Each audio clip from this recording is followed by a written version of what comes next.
Hello everyone and welcome back to another exciting session of Storms over Cerenar. In Storms over Cerenar, Epic Boon has brought together more than 50 years of role-playing experience to create an epic tale of ancient secrets, sleeping gods, and country-spanning conflicts in a high-level D&D campaign. My name is Raw and I have the pleasure or the privilege of being your Dungeon Master for tonight. And with me, as always, are these five wonderful ding-dongs. Say hello, ding-dongs. Hello, ding dong. Hello.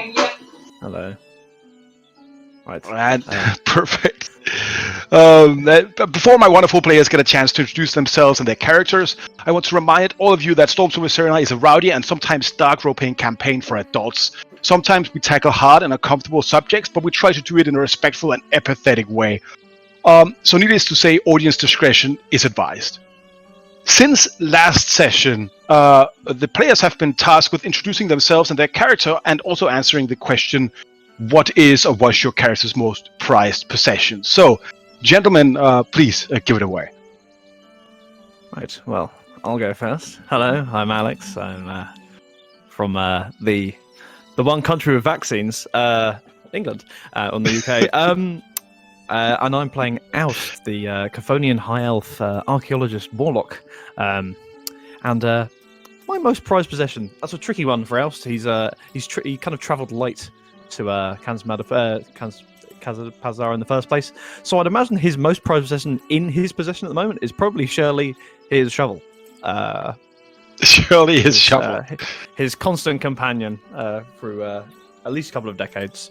It's had 14 new handles and 3 new heads, but it's very much the same shovel.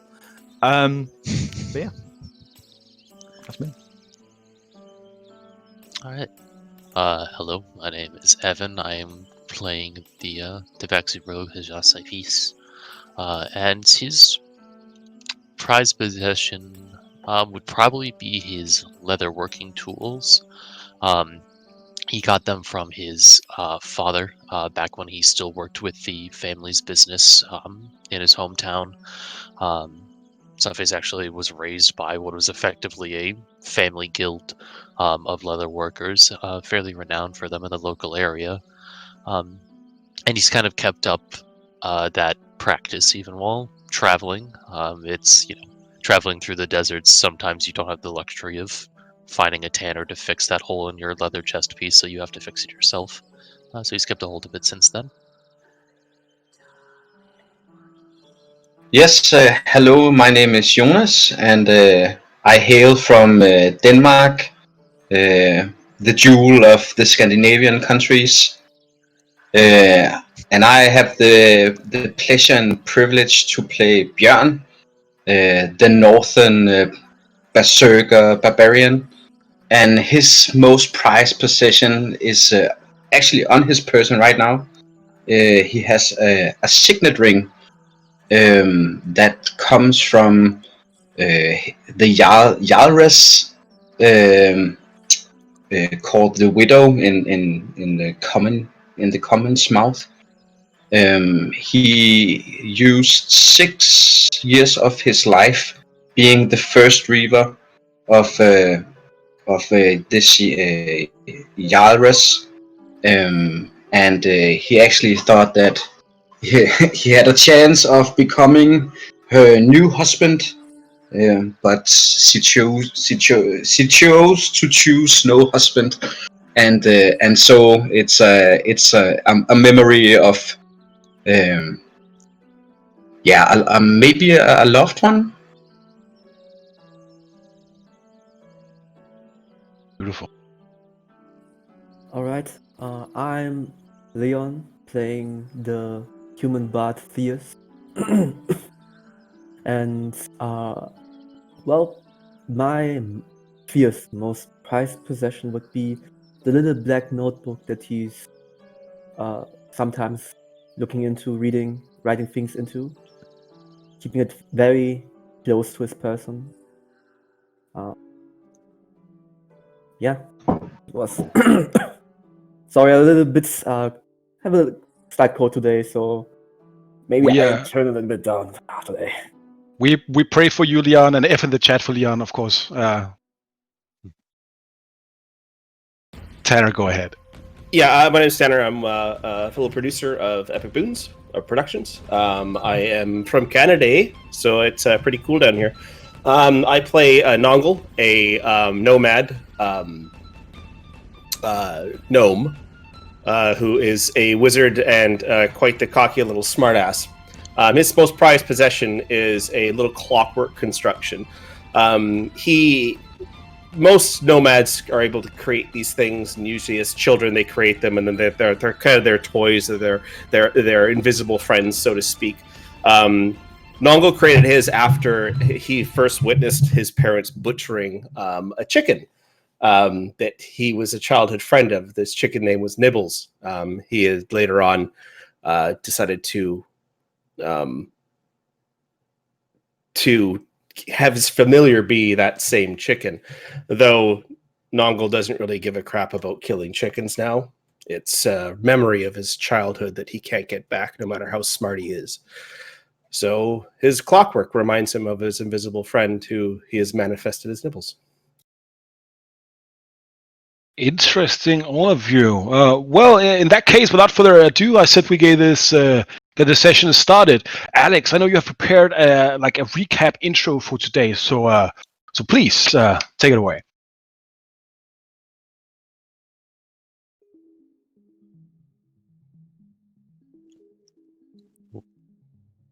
You're muted, if you didn't know. Nice. I was muted. There we go. So this is probably in the being done in the early morning once once Nongle and Bjorn are sort of well asleep after their drinking the night before and after everybody's got back. Obchor's log, 16th of Aurora, 174 AR. I find myself at merely the most recent of strange situations in Rafajar. The curious cohort I appear to have gathered around me. I admit, den of vipers that it is, it doesn't seem as remotely treacherous as home. We found ourselves of late making a reputation as emancipators of sort. Something I'm sure would make my dear sister at the ministry choke on her olives. Chance would be a fine thing. But we're looking for the kin of our scout and guide, Mr. Safis, whom appear to be under the possession of, well, one slaver, an Ated Henenu. Seemingly cut from the same cloth as the rest of Caphonia's brightest and best.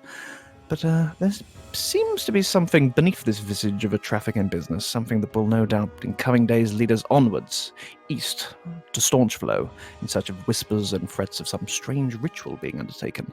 The Shard will no doubt point the way.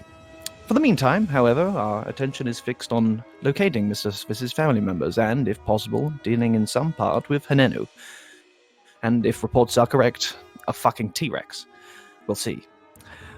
Whilst some of my compatriots' aims and whims are unknowable to a degree, both in means and motive, I do believe we have the tools to bring about the focusing and refocusing of the lens here in Rafajar, if the Shard allows it, which I do hope it does. There are others in the city, also. Kinsmen, for lack of a better term, those left by great bureaucratic march of the Imperium. I reached out to one last night, but there was a semblance of free thought there, I guess. But even being abandoned by their homeland, offered a home by another, there's still this blasted ignorance, this mud of superiority clouding progress. It's a shame, really. I do hope we can convince others here of the true clarity, but alas. And nevertheless, there's always ways of bringing the idea to heal in other ways, but that's what Axe is for, and for another time. But anyway, here I am, with an abundance of green dust and the Shard at my side, on the other side of the world with this party, composed of a man with too many words, for whom I am always still finding fake eyes attached to everything, not least dear Shirley, bless her. Our Wayfinder, a sound man whose words are, I feel, too often are too few. And strangers of all, two men that by all accounts I should be most weary of. One, the champion of an old enemy, and the other an ancient of perhaps my new cause for concern, but they are currently nursing a hangover at outstanding proportions in the most gauche and techless establishment I've ever had the misfortune of boarding in. Damn you to the hells, Johnny Alescale. We could have had a spa. Honestly, I don't know how a gnome could expel so much liquid at once. It truly is a marvel.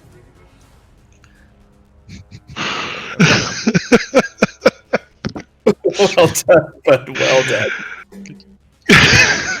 All right, that was very beautiful.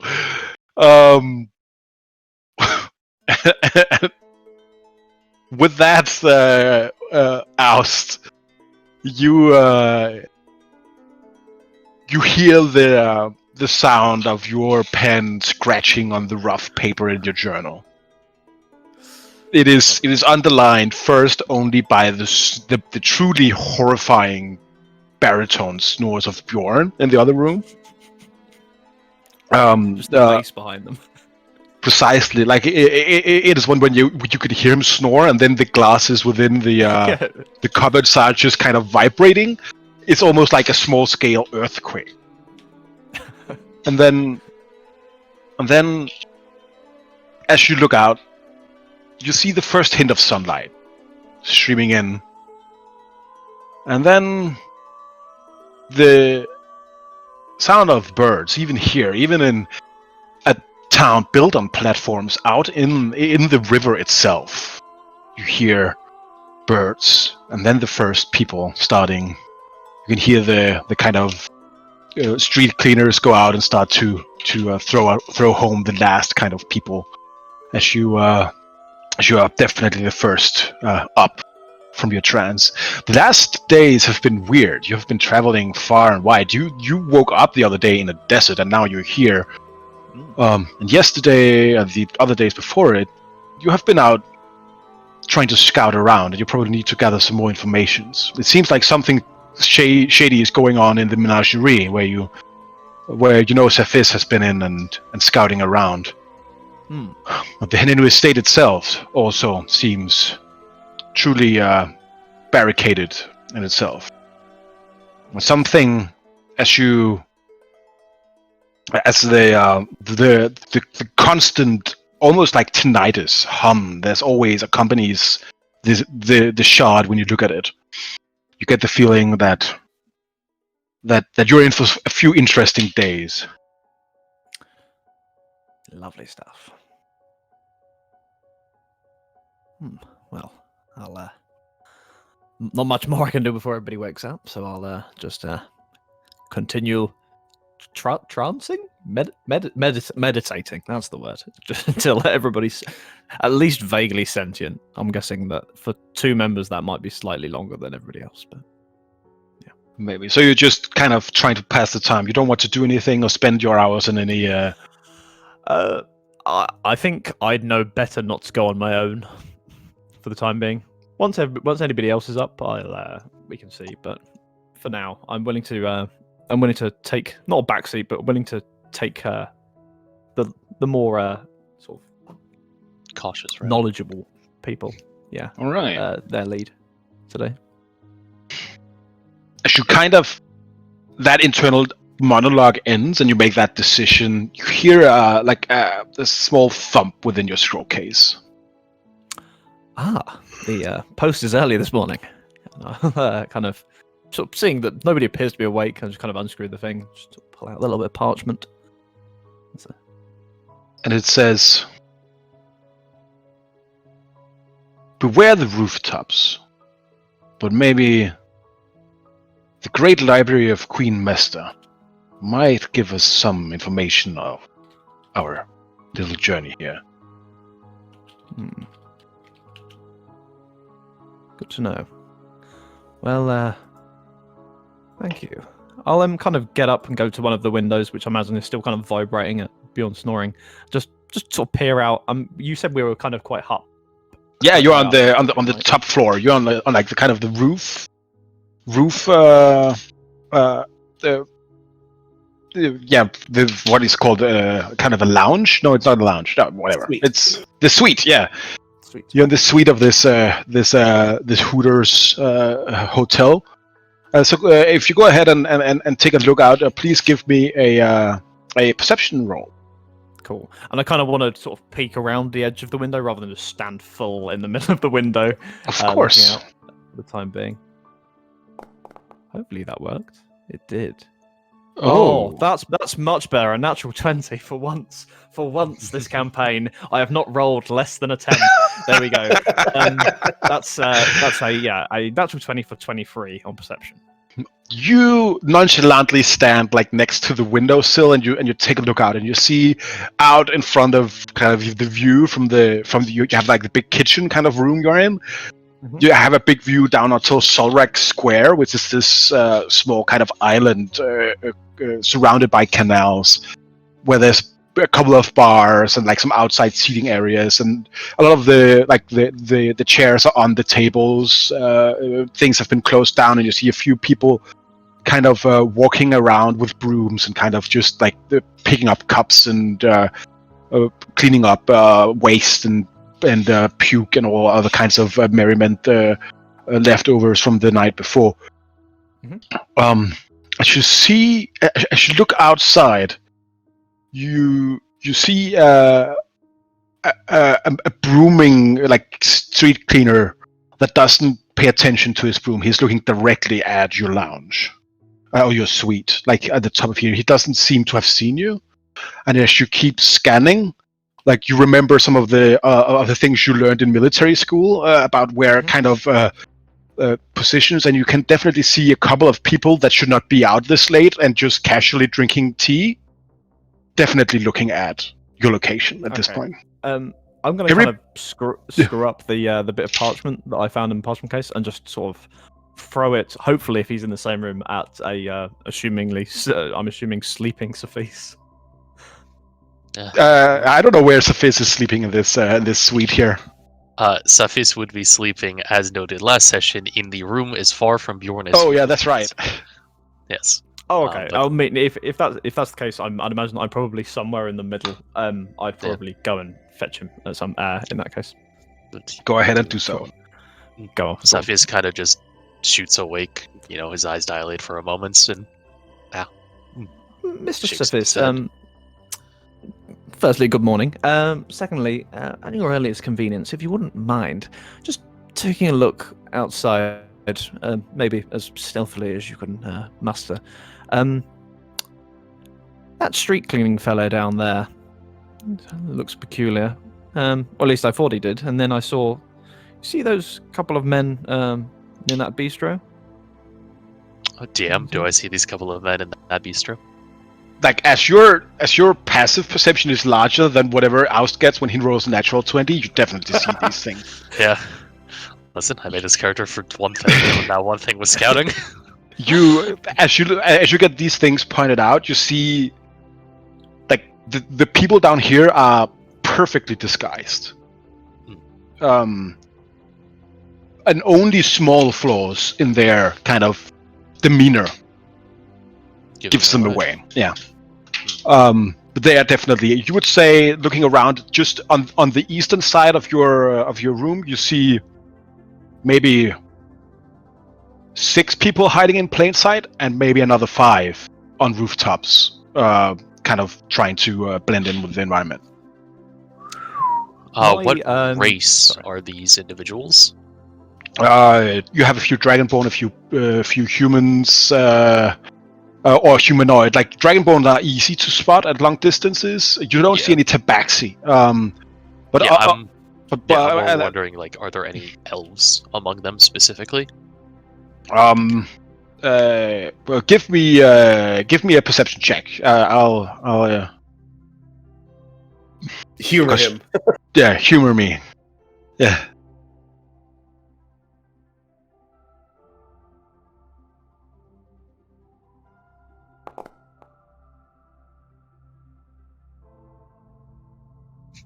So you roll a what is that? A 17 and get 27. All right, that's I guess that's fine. You see, like at least 2 of them could be elves. Okay. Or half elves at least. Like it's just figuring out what kind of race people are if it's not very like a big Especially thing, from a it can be distance very- when I'm yeah. trying to like peek through a curtain. Yeah, no, Yeah. I get it. A few I of them could be elves, or but they could also be just be half elves or city elves in other ways, right? Yeah, I was just mostly concerned to wonder if they were all elves to suggest some kind of response to what Oust and I were doing last night. Not at all. It seems like Right. more of a kind of a mix. A mix, yeah. So Safis, noting this and kind of closing the curtain, the like little crack in the curtain he's been peeking through. Safis sees all 11 of them. It is because it was 11. It was like 6 on the ground and 5 on rooftops, correct? 11 in view from this window. Okay, so And is I'm saying that because I know Saphis would not, Yeah. Yeah, you would probably think about, all right, that's just what the people I can see from here, right? Yeah. So Safis, turning to Oust, will say that, and Safis can see 11 people, 6 along the ground, 5 on the rooftops. It is concerning. Safis kind of like glances. Yeah, Safis kind of glances over to like where Bjorn and Nargle are both still snoring in their respective rooms, and thinks to himself, or says out loud rather, Safis is worried that these two might have made a scene, or perhaps, he kind of motions again towards Leon's room. Perhaps his stories about assassins hiding in the city were not as far-fetched as Safis had originally assumed. Yes. Regardless, Just the parchment that I pulled out, is the writing still on it, or is it just blank again now? Yeah, writing is still on it.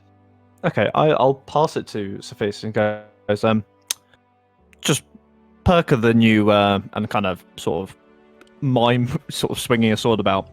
Perk of this. Got this. He kind of like taps Outs to be quiet for a moment and asking the DM, would Safis have any like forward knowledge of like scrying at all?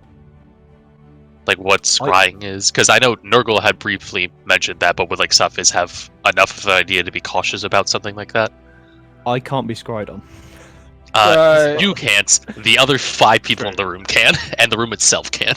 I would say you probably Safis is a level 10, 11 now actually. Rogue who has been walking around in dealing with arcane kind of maybe god ascended things. He would probably know that. All right, yeah, some of these people can actually look at you from afar, right?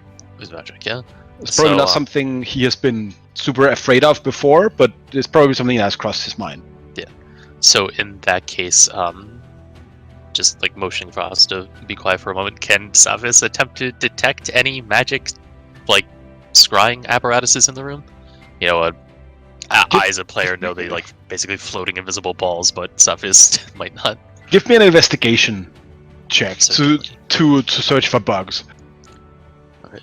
I'm just gonna double check something real quick before I do. Eyes of the Eagle are specifically perception. Okay. So yeah. Do I have an inspiration? I don't. So 16? By the way, the perception 27, I will also count that into your this kind of roll, right? Just to be sometimes you have to be transparent about how you actually do these things. You have a look around the room. Nothing magical seems kind of out of the ordinary. You're pretty sure that if something magic was here, Nongo would probably be able to pick it up much quicker than you would, maybe even Theus. Right. But I'm more concerned that they're asleep and this is happening now, so I wasn't sure if that just started happening. But you don't see, and then you think back because you're a sneaky kind of fella, right? And since you arrived here, there has been no point in time where the suite of the Ale-Scale Tavern Inn has been deserted. There's always been people here.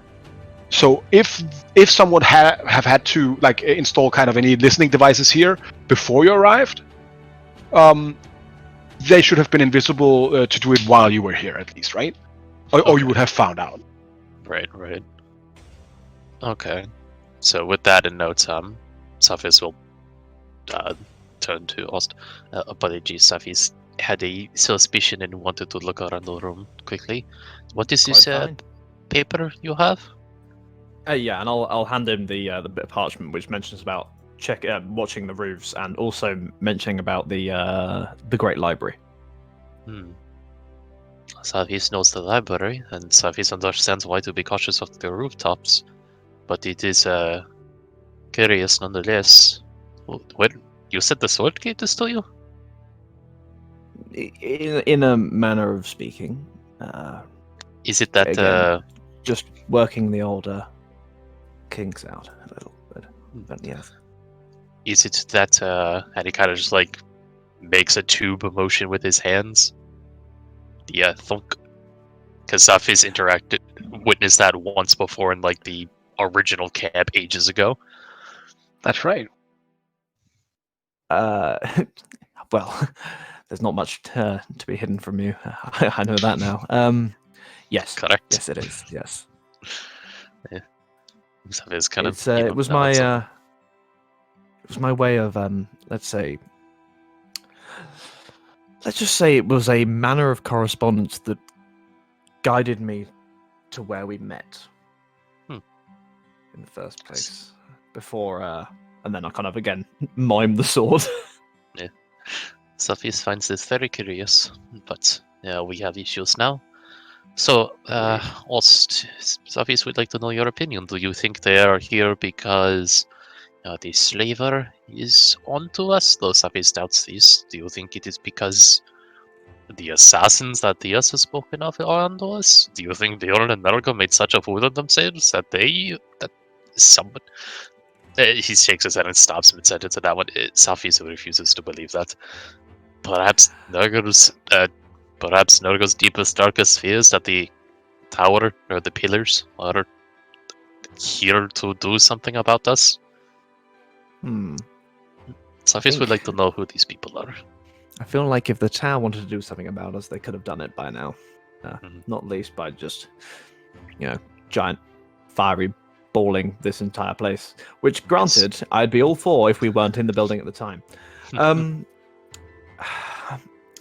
I can't help but think that maybe the first two options might be at least related on some level. We know very little about these assassins that Theus makes note of, and it does seem that there seems to be a degree of overlap with, suspicious dealings. Yes. And these slaves and this slaver. So maybe a bit of both. But the point stands, I think we should be on our guard today. And I don't know whether that means that well, I don't know. We'll see, shall we? DM, remind me, is Saldin is with us as well? Yes, he is. He's still sleeping because it's I think this is maybe 6 in the morning. Yeah. So yeah, it's pretty early. Yeah, pretty early for being in a hotel. I don't think his that if Saldin was in the wild, he would have been up at dawn. But yeah, he sleeps in the room next to you if you want to go and wake him up. Not right now. All right. I do wonder. It is possible that Saldin did mention attempting to save some people earlier. It is possible that he was recognized upon entering the city. He is, how do you say, recognizable? I wonder whether we track the trackers, as it were, at some point. At least see where they're heading, or if they are only intent on following us and not heading back to wherever they need to go to report in, we make them follow us into a place that we can easily set upon them and discern their motives. Safis thinks this is tricky. There are 11 of them that Safis can see from just this window alone, which tells us that we don't need the one, though. Yes, but unless, of course, we're being watched by multiple parties, which is this is another question. Safis is also worried that this is not just one group, because this is a lot of people to be putting on one room. And it's 11 people. It's a 2-to-1 ratio. But you said no full elves. Possibly full elves, but only 1 or 2. It is a mix of all the local races. I see. Put it this way: if they were Cavonians, they'd probably not be working with the rest. Which was, No, yes, Safi's I don't concern as like well. him. But interesting, good to know. Just checking it wasn't, home base checking in on me, which I don't believe it is. I think it's more to do with our presence in the city rather than ourselves. Yes, Safis agrees with this, but now this... Safis is concerned, and Safis thinks at this point they are getting nowhere and should rouse at least the sober members of the party. Agreed. Sophias. Agreed, yes. Then maybe give the others a couple of hours and then throw a bucket of particularly cold water over them. Theus, have you One of them, been? that won't help. Theus, have you been sleeping, or are you up at this point? I slept what's necessary. I could sleep. Alright. Well, either way, Saphis will enter Theus's room, and if he is awake, will, ask him to come out into the common room, and if I he's thought we asleep... were all in the same room.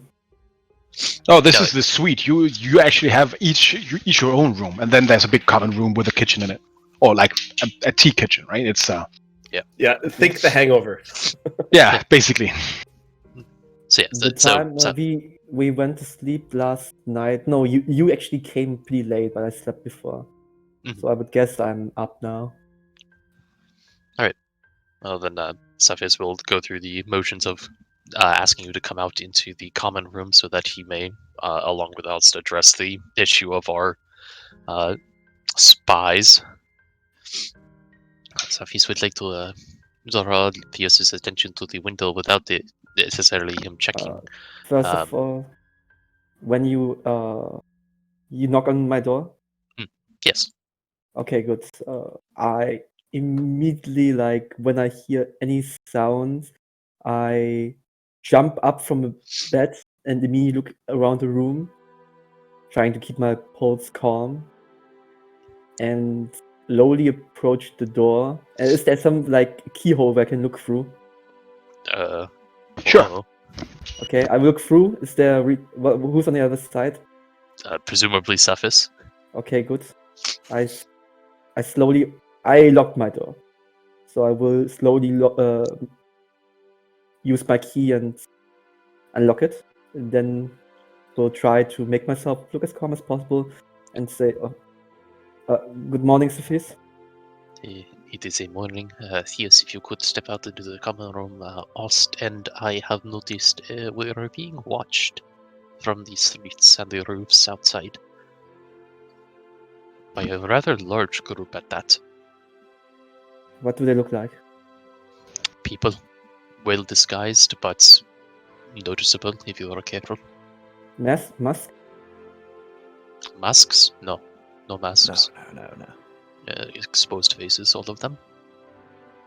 Any insignia on the cloaks? Savis did not notice. It seems they are in casual disguises.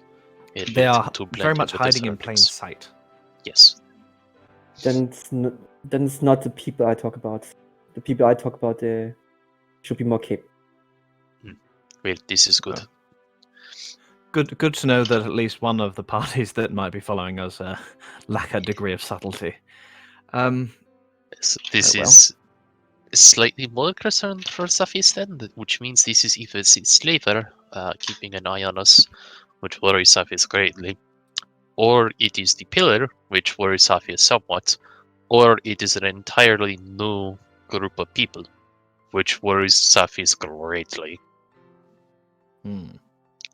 I mean, there's one way to find out. There's certainly one way to find out, but Safis is not keen to use that way.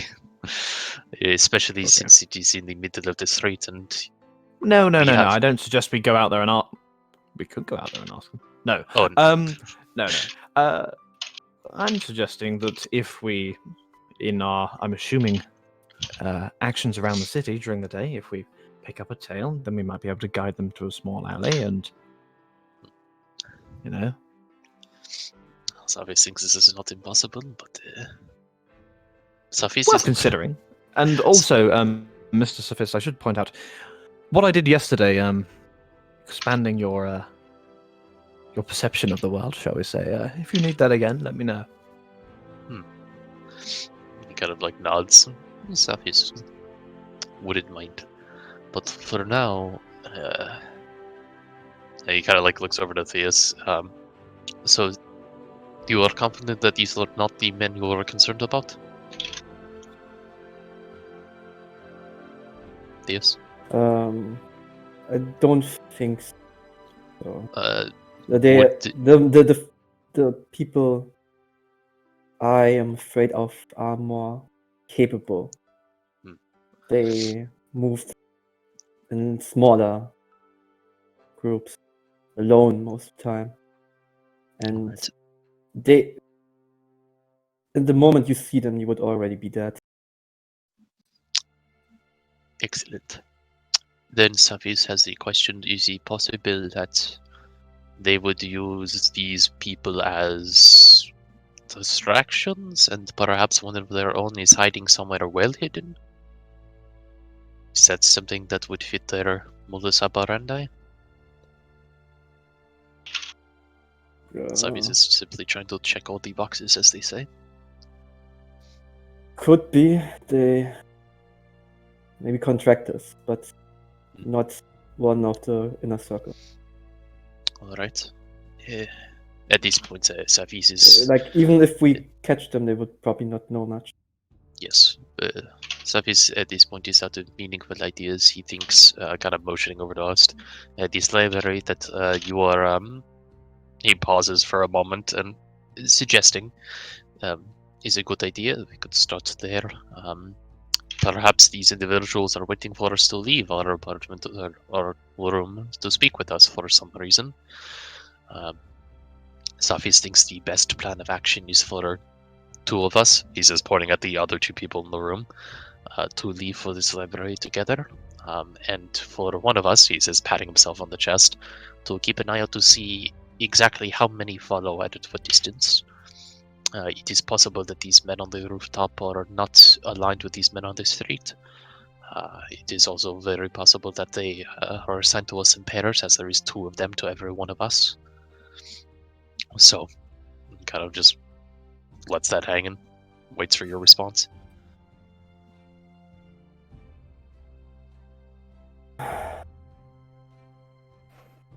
We've been happy you. to go along you- with whoever. You have been snooping around a lot, right? And Not a lot of they know triggers. Yes. if they like put such a large group show around, and you are able to notice them, then they notice that you were snooping around. They didn't like that. They probably yes, but want to show you that this is not your business. perhaps, Maybe intimidate you. Perhaps, but Safis doesn't. Other than Saladin, who might be recognized, Safis is confident that they do not know who Safis is, and Safis is very confident they do not know who you are. He's just motioning at the both of you. And we did not do very much snooping last night, to be fair. We went to a slum and talked to a couple people. At most, we did a passing by when I used my tapping his temple, my items to get a better glance. The Mojinagerie, perhaps, actually? But even then... It suffice to say, Safis is going in circles. He is concerned about who these people are, but he is not confident in who these people are. So, Theus, perhaps you would agree it's time to awake the rest of the party?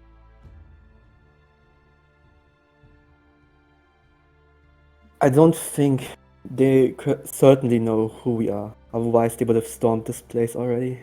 Yes. So, Safis thinks perhaps they know who we are, but... not who we are. Like, they know who we are, but not who we are. You know what I mean?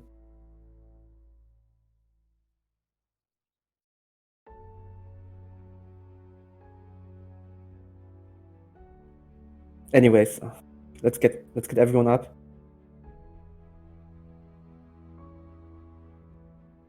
All right, who do you guys want to wake up first?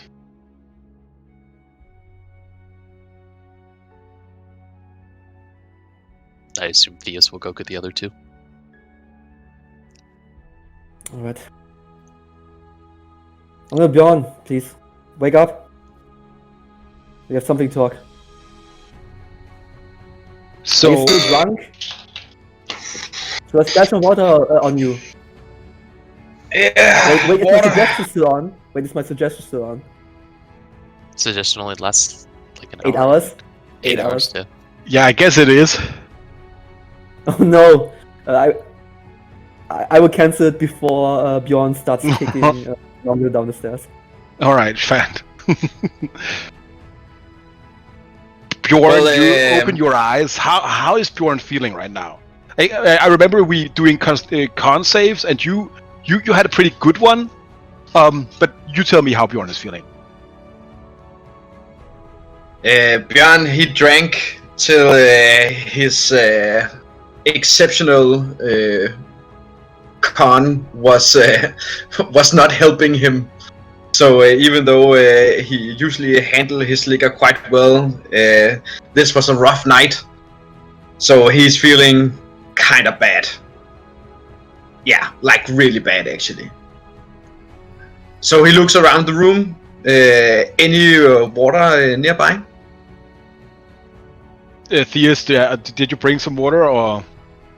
I was about to splash some water on the faces that didn't wake up. So I guess he has I guess Theus has like a bucket of water then. No, the decanter of water. Oh, a decanter I'm of not water. that All right. uncultured.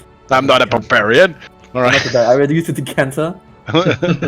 He's holding a decanter of water. Yeah, and I guess there's a flower vase in the windowsill. Yeah, Björn, he takes the decanter and splash it in his face, and then he downs the vase water. The water immediately kind of freezes over and just sits in your face and your beard, as you just kind of drink it in a few big gulps. You know precisely how he's feeling if you've ever been really drunk and woken up in the day after. You know precisely how Bjorn is feeling right now. It's not Yes. Oh my god, this city is so much fun. Whew. All of the things you told me about this city was like nothing. This is nothing what I imagined it would be. It's easy to look at the surface. There, Jon, just promise you be careful. Especially because you tend to. Well, it doesn't matter, but just be careful. Well, okay? This Don't get tricked. no tricks at all. I think this night counts for at least 10. So well, let's say that I take it down a notch, and this was my trip to the city. If you like me to be more careful, I definitely comply. Have you seen Nungle? He was so much fun last night. Yeah, he was about to cast a fireball in our room. This is how much fun he had. Okay. I think well, breakfast is on me if all of the other guys are woken up by now. I walked to Nogle's room. How does it look inside Nongle's room? So when Nongle passed out the previous night, he just curled up wherever he could. I assume thrown into some other room. He did go to sleep, grabbing Nibbles, his chicken, but he's not doing that any longer. Right now, there is a plethora of stones just laying all over this room. They're on the dresser. They're lodged into the ceiling. You could see a few that are just floating in the middle of the air. It's almost like some kind of arcane disaster has happened inside this room, and there, sprawled out, is this tiny little form of Nongle with hair that looks more familiar to Guy Fieri than his crazy normal gnomish haircut. Just on the ground, cuddling his bag of holding, with stones all across him.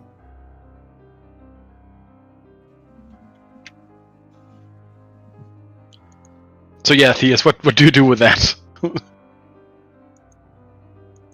does anyone do with that? I fill up the decanter with water again.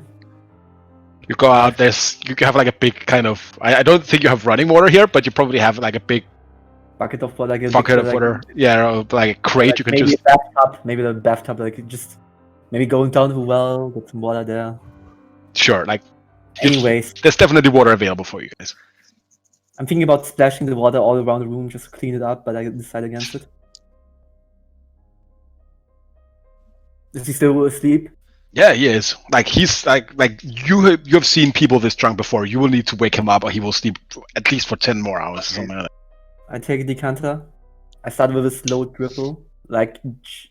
Actually, I will put a decanter where, like he's sleeping on the bed. Like I will put the decanter just on the bed, and I will slowly take his hand and dip in the decanter. You know what happens if you're sleeping and.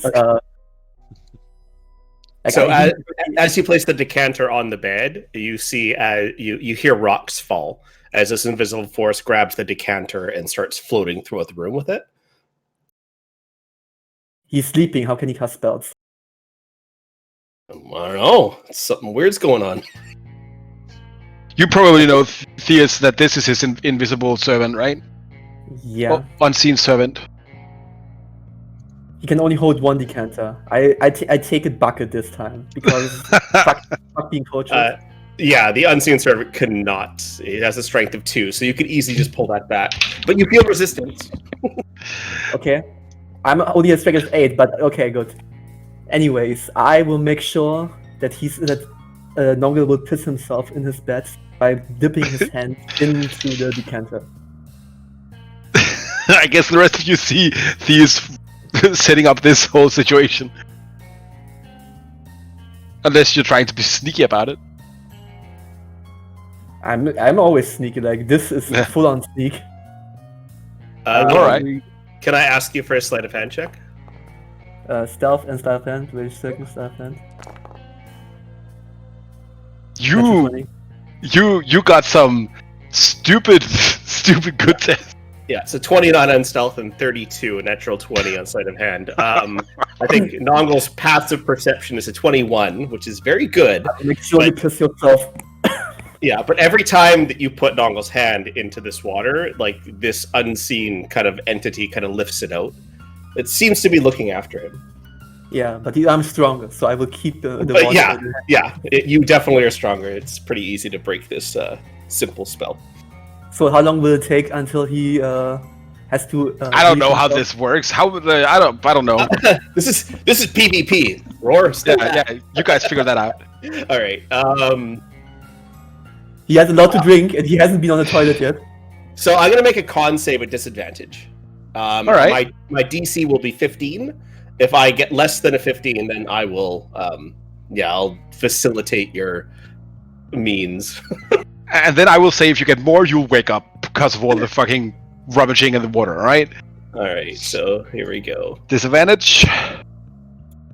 Oh, I rolled a 3 and a 2 for a 5. Come on. You see a smile come over the tiny little Guy Fieri's face as, he definitely soils himself. Alright. Then I wake him up. What a fuck dick. Alright, I guess, Noggle, you wake up. How is Noggle feeling right now? Noggle shoots up really quick as he's woken up. Oh God. Do you need some diapers? One moment. You can see as Nongle's like trying to look for his component pouch, trying to cast some sort of spell, but can't find his component pouch. He doesn't know where it is. Probably strewn across the stones somewhere in the room.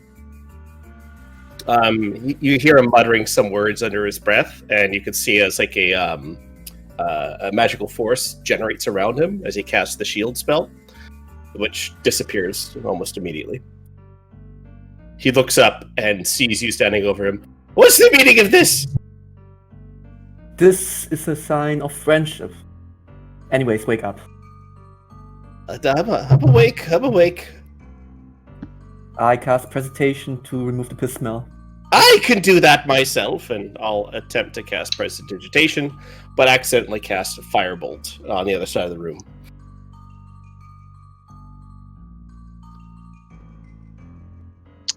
Well, we're not getting that security deposit back. Yeah, Noggle shoots out of bed.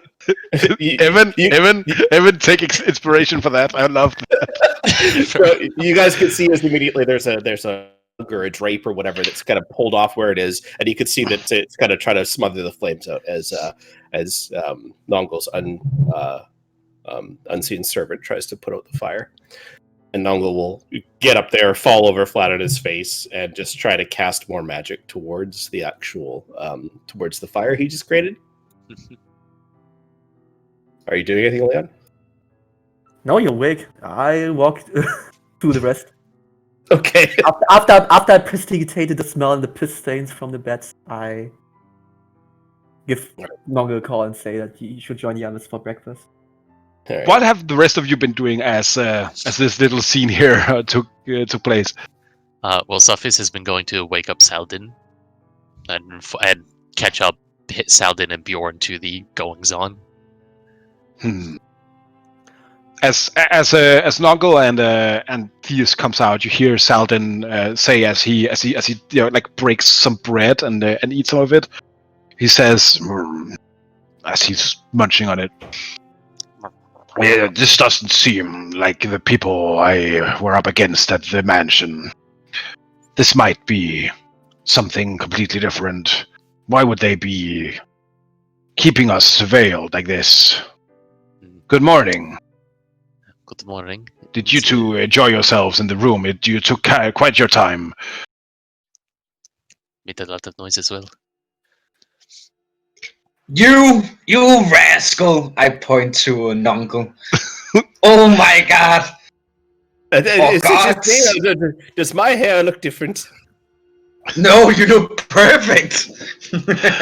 I have not felt this way in such a long time. To think I was going to, I guess the word is for babysit Bjorn. Well, things turned quite wicked.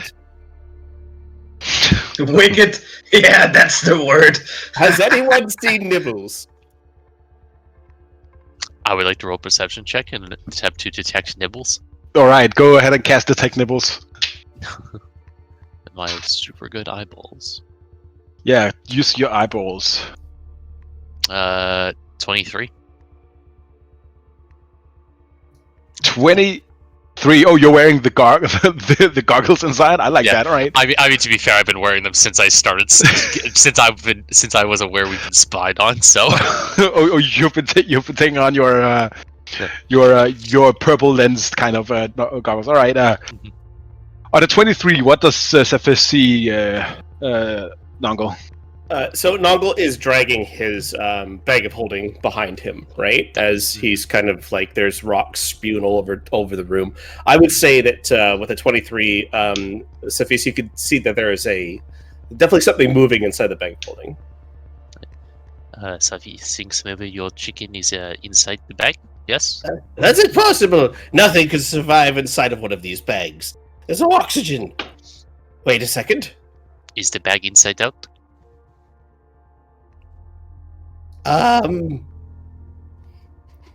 Let me check. And he looks, and the bag, yes, is inside out. Good call. That's fantastic. Yeah, and he turns the bag back inside out, which turns back into a regular bag of holding, and Nibbles pops out, just clucking away. Safi says one of those two, so he assumed. All right. Well. You see, with your perception roll, Nibbles immediately starts picking up stones and putting them back in the bag.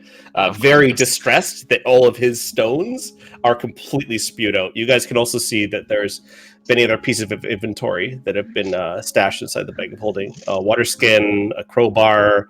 You see a lot of his components, like an ink quill, paper, a hammer, a magnifying glass, the bag of sand.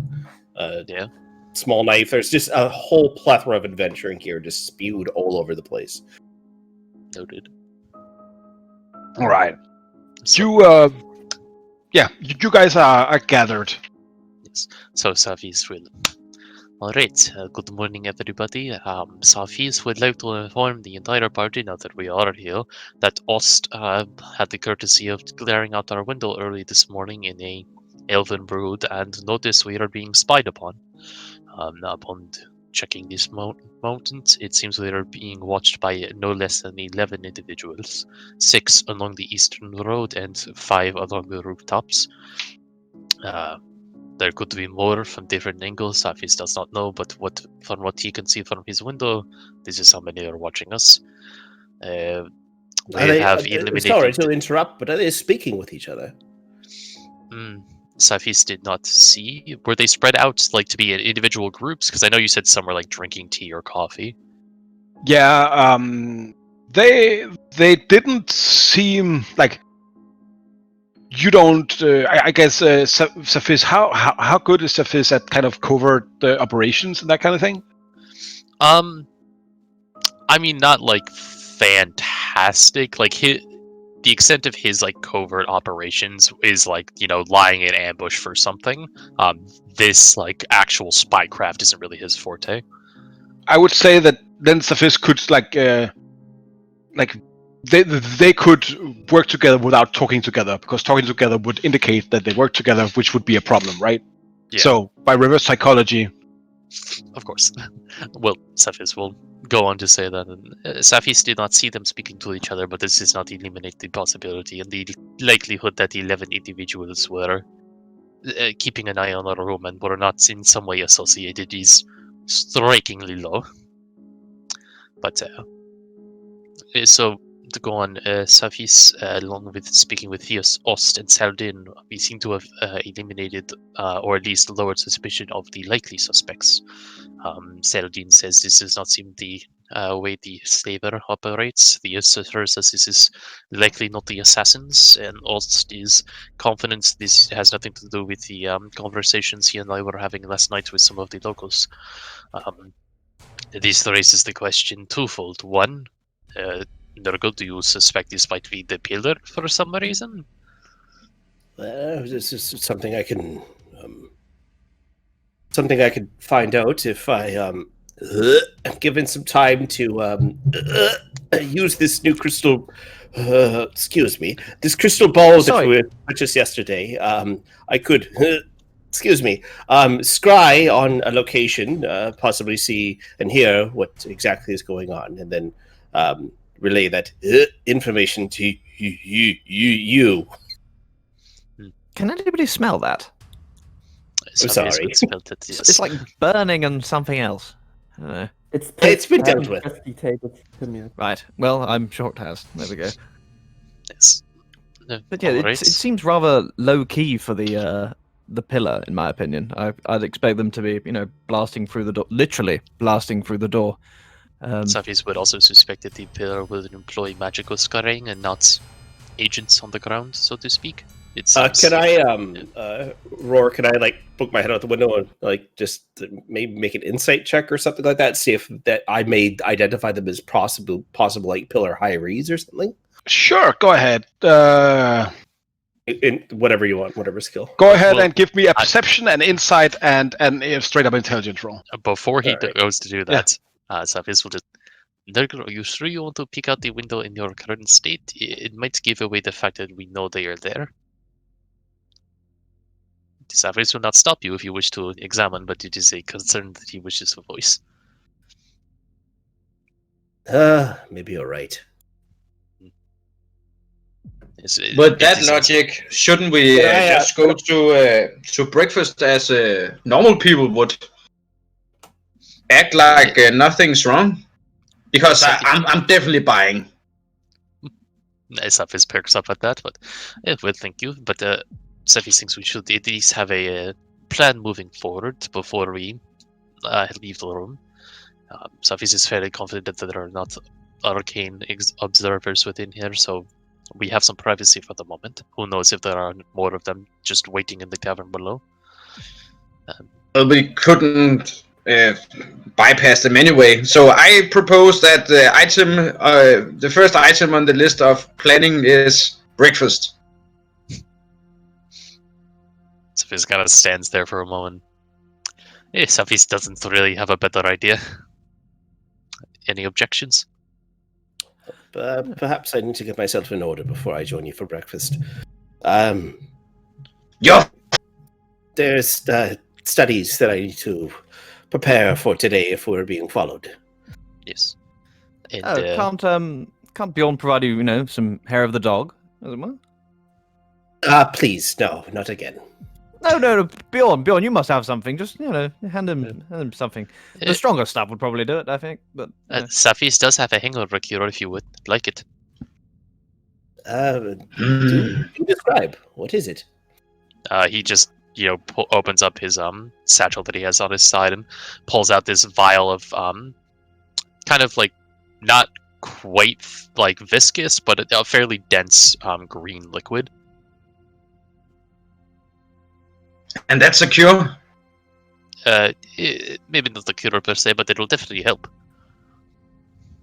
Can I cork it and spell it? And what is what is this?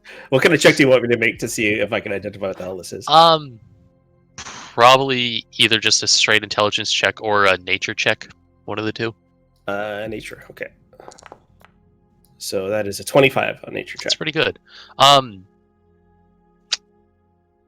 I would imagine Nurgle. How familiar is Nurgle with alchemy? Just on a scale of 1 to 10. He dabbles in it, but he's not. I'd say scale 1 to 10, 5. Like he knows about it, but he's not. Okay, then with the 25, you can identify this as what is like a literal antitoxin potion contrived through local ingredients. Interesting. Nuggle will take a couple sips of it and then kind of identify hints of what he's saying, like a wine connoisseur. Oh, this is pine needle. How you get that in the desert? Lots of sand, and just drinks it back. I like the implication that they just mix sand into their potions in the desert. Just normal sand. It's like I think it's more like you can't really avoid it, right? Yeah. No, it's a thickening agent. So, It's a thickening agent. Oh man. It's like real cheap Flower of the freaking juice crystals that always stay in the exactly. cup no matter how much you stir them. Yeah, okay, cool. Yeah. But yeah. So you drink an antitoxin potion, and as I understand it, that it might not magically totally cure it, but at least it gives you advantage to get over it.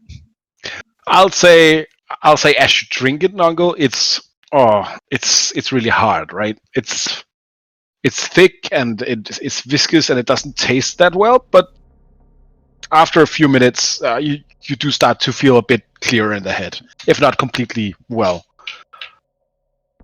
Well, perhaps I'll join you then for breakfast, but I do need to. I have some studies to do. It's obvious things you could take all the time you'll need. It's just didn't want you to be doing your daily studies with just motions towards your head. Very well. If I could just get a moment's help, I just need to collect these things and put them back into my bag. And his Noggle lifts up his bag, it flies to the ceiling and smashes against the ceiling. And he looks at his gauntlets that he has on. I forgot. Okay, this could be a difficult day for me.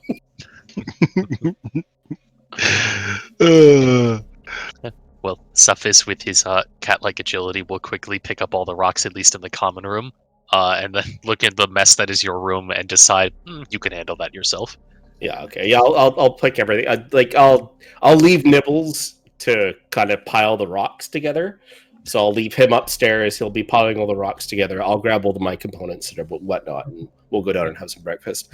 I'll bring my spellbook out, and I'll start as we're debating. I'll start re-slitting spells. All right. Anything else and Theus and Bjorn was doing while this happened? All right then. So you make your way down. I assume you want to get breakfast at the Ale Scale Tavern Inn, or what is the plan here? Yeah, I think getting breakfast here. Sufis would be strongly against leaving the tavern at this point without a concrete idea of what we were doing. So you go down preferably to somewhere. Sorry. Oh yeah, go I ahead. was gonna say preferably somewhere with a good view of the entire sort of if there's like a mezzanine where we can see all of the comings and goings from the tavern itself, just so we can see whether any of the patrons are also similarly keeping an eye on us. The As ale fiction scale, dictates, we find the darkest and deepest corner of the room. of course, where the puffs of your pipe only partly illuminate your faces, right? Mhm. And that's where your rage level comes in, right? So Exactly. you go down, like the ale scale tavern is like a big square building, and it has like a courtyard in the middle, where there's also like a part of the bar is there, but also in the hours of daytime, there's also kind of a cafe restaurant kind of thing. And in the morning, there's like a youth hostel breakfast buffet, and it is designed for this kind of morning, right? So you come out, and one of these scantily clad women, this one, a halfling, comes up to you and like stares up at I guess Oust would be in taking the lead of this situation, be like, how many are you again? And she looks at like you stand out between all of these basic like drunken college students that you're living with right now. We have a tabaxi, a elf, a normal-looking human, a gnome, a man radiating an aura of cold, and like a 7.5 foot tall black dragonborn. We are. What about I find you the darkest Sounds corner like of all of D&D to you? me. Yeah, if you could, my dear woman, that'd be fantastic. You see, we're on a stag do, and these two drank a little bit too much last night, so they could do with the low light. Oh, really? And she looks at Bjorn and Bjorn and Nongle, and she says, "So who is you? Who's the lucky groom?" Oh, those two, actually. And I point to Bjorn and Nongle. Oh! I'll get the mimosas ready then. She says, "All right, if you this could, way." that would be fantastic. Okay, thank you. Okay, we'll just sit down here. Okay, Yes, this way, right here. okay. Okay, great. Thank you. Yeah, cheers. Thank you. Okay. Us is the best man. All right. You sit down. You get like you basically get like a table for 8 people in the shade. Yep. No one else can see the webcam, but Tanner is flipping Alex the bird. All right. I respect it. Yeah, I'll allow it. So. Yeah. I'll probably sit somewhere facing the rest of the room if possible, and then so Sure. keep an eye on things. The person with the lowest wisdom in the pie will try and keep an eye. But yeah. After a second, you see like a tray being carried like up top, like, and you can hear the whistle of this halfling lady coming in, and on the table there's like 7 mimosas that she quickly gives out to all of you, and she says, "Congratulations! I'm very happy to serve you. My name is Cathilda. Thank you very much for coming here." And then she takes out 2 like winged merchandise hats, places one on Nongle and one on Bjorn, and she's like, "And these are on the house for the happy couple." Nongle is completely does not know what's going on because he's in his book right now, trying to figure out how to do things, and all of a sudden this thing gets placed on his head. He's like, "Wow, what is this?" She looks at you, Bjorn, and says, "Men and their hobbies, right?" Sure, bring more. I point to the mimosas. Of course. I'll just open the tab. Should I? Do you want the buffet or anything else? Yes. We're in the top suite. Speak with your ale scale friend, and there's no tab here. Just bring us these drinks. Sure, love. I'll talk to. And she does the air quotes, and she says, "Mr. Alescale." Yes, please do. We are with the Party X. We Just signed briefly stuff. describe who we actually Yeah. talk to. Yeah. She looks this halfling. We talk to servant- Johnny Alescale. Yes, Johnny Alescale is a real person. That's correct. I'll let him know that you are that you're having a good time, and I will put it on your tab. As she walks away, I just mouth to her, "I'm so sorry." And like Go raid the buffet. She does like the money symbol with her fingers to you, and then she just like kind of winks and turns around. The buffet is greasy and not too good. it's a hostile buffet. Like let's just be honest, it's gross. But it's With no like, conscience, I take lots of food down to the table. So I should not go more than once. Bjorn has like pancakes with syrup on top of his eggs and bacon, right? Yeah. So while this comical debacle is going about, Safis would just like to scan the room. As I suggested, there might very well be people down here in this room. So he would like to scan in an attempt to see if there is any spies or locals that are keeping an eye on us, or if any of those people that we had seen outside have since come inside. Give me a perception check. All right. He will not be having the Eyes of the Eagle equipped now because that would just be very conspicuous. Yeah, that would be really Scenario. weird. Yeah. All right. Well, I'm just going to use that inspiration you just gave me. Yeah, for the that's fine. Todd, fuck me. The double 3, so you get a 13. Double threes. Yeah. What are you, me? Can I use my observant feat to give him advantage? All right, let's just say you roll a 19 then. That's fine. As Snuggle is Alright. is helping you basically. I As long also as have the you're observant. looking the wrong way and then continues to like scan. Right. Yeah, see, this is why passive perception's weird. I have a passive perception of 25 without the goggles, so it's like... Yeah, I have a 21 without. You see on on that. You see, like on the second floor, you see 2 people like, quote unquote, fixing a window, right? Mhm. But it seems like they're more like they're looking at you, and they don't like they see you seeing them, and they do not change the demeanor. All right, noted. While Bjorn is stuffing his face and Nurgle is busy, Safis will lead over to Theas and Ost and just say, Safis has spotted another door. They are fixing the window, and I believe Safis believes that they have noticed that he has noticed them. Nongle will like kind of tap Sophisa's paw and say, I'm working on this right now. If you could spare me a few more moments. Yes. Safis thinks we can just enjoy breakfast around. They do not seem to be in a rush. Good. Yes, let's hold off for the time being until we're somewhere a little bit less conspicuous, shall we say? Well, the point is to hide in plain sight. I'm sure I could do this. Oh, sorry, but yeah, carry on. Sorry, no, Yeah, fair enough. Cephas will take a knife, stab at like a really greasy piece of probably really bad quality sausage, and just start biting it. Precisely. That is you got it in one. What kind of place this is? All right. So you get your excellent quality hostel kind of buffet, and you get a few kind of mimosas as you're like sitting in the shade in this courtyard. After a few more minutes, I guess Nongo, you're done with the magic thing, with the spell book, right? Yes, I will. I'll just take a little piece of bat fur out of my kimono pouch and just have it underneath the table, and then I will subtly cast Arcane Eye, and I'll have that pop up right next to those 2 people that are looking at us. All right, go ahead and put the Arcane Eye in the chat then. So I'm going to do Subtle Spell and then Arcane Eye. Where is Arcane Eye? There we are. All right, so your subtle spell cast Arcane Eye. Yeah, so I have the bat fur on my lap, but then I cast it, so I don't think anyone... Right. No verbal or somatic components, so I just see.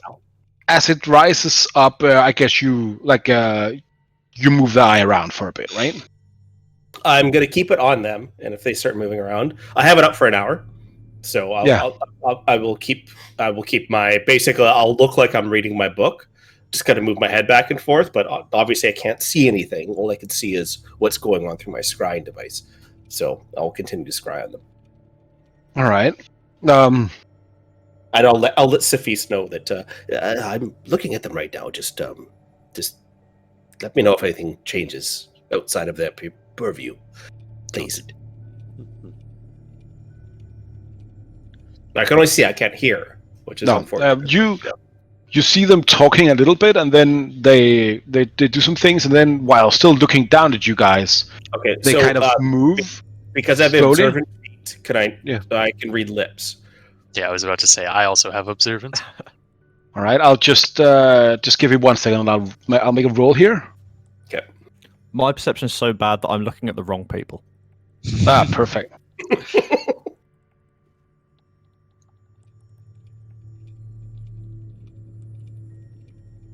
All right. You see these people that you think that's the spell? Yeah, it's definitely the spell. All right. They're looking at us. All right, let's just walk over here, see if they follow us or not.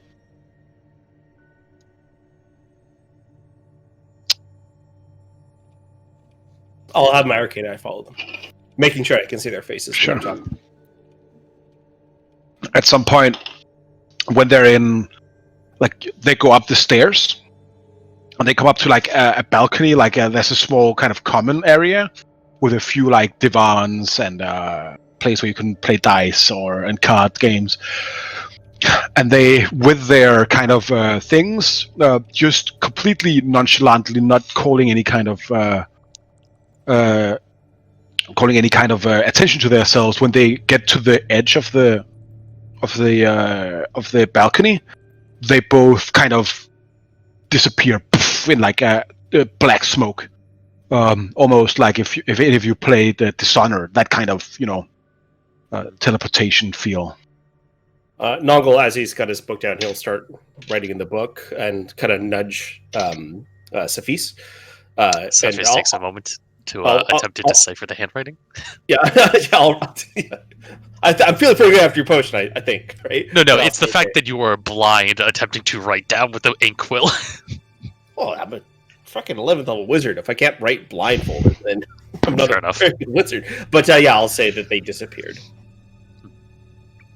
And I'll also ask you to let me know of any other targets as you see like the light come back to Nongol's eyes as the arcane eye is still there, but like Nongol's looking through his own senses. Right. Then, so with that kind of happening, can Cephas, because he's just been kind of keeping a general area, can he like use his passive perception to like kind of just get a feel if there's anybody else in the room or like in this building? Also, can I make a check to see if I can identify what made them disappear? Was it a spell? You give me an arcane kind of check while I talk to Cephas, right? Oh, I'm And I don't know if you talk to the rest of the table about this as well. Cephas, Yeah, I've just been as slowly like, I've been like keeping my voice low in an attempt to convey like, bits and pieces, not like triggering a whole conversation because like I don't know if people are listening still.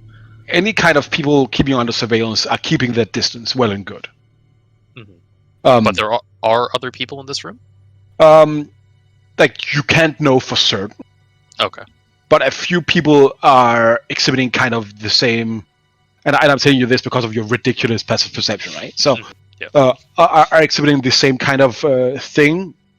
They are not really talking to anybody necessarily. They're looking out in the room in general.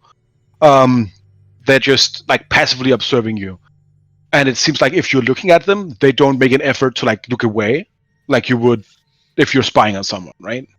Right. Nongol, with the Arcana check, this is some kind of Misty Step, but shadowy. Like it's a bit different. You're not really sure. So it's not a spell; it's more of an ability.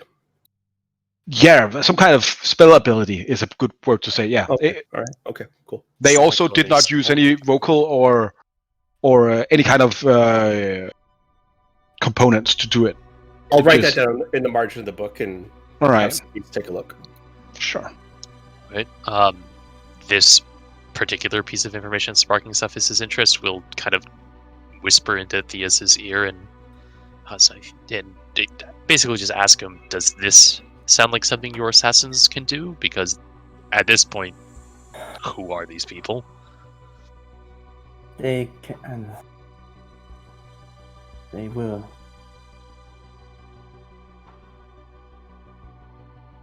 Yes. Sounds very similar to what they can do. Okay. This is noted.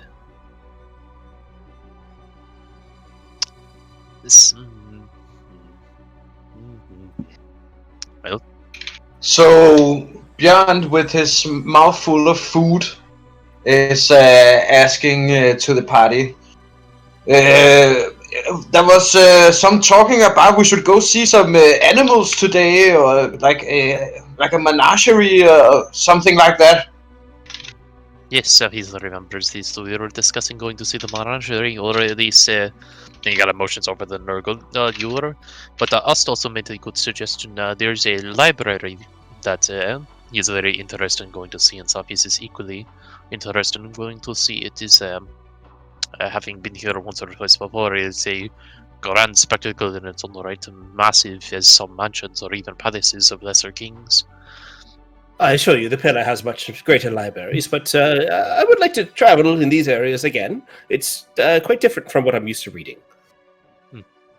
Safis nods.